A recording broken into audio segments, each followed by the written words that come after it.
noches, bienvenidos a todos y todas a un programa muy, pero que muy especial esta noche en Axuntádense. Más que especial, único, porque van a pasar por aquí un montón de artistas xuncíos por un mesmo fin.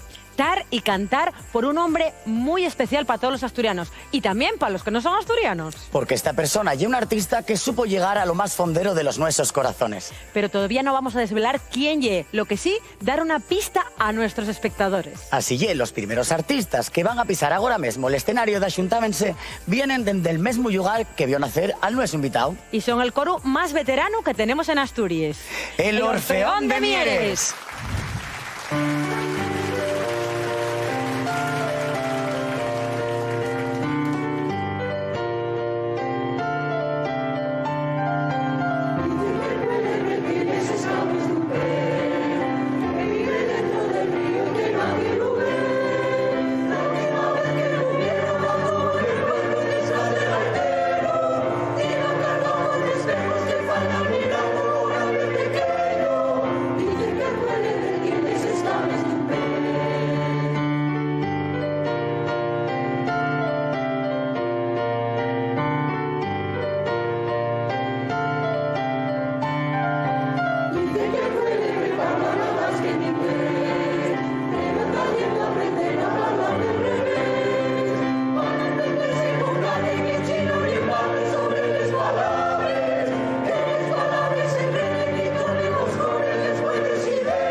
Esta noche hubiera sido un momento muy especial para todos vosotros, por lo menos para Anabel y para mí así lo fue.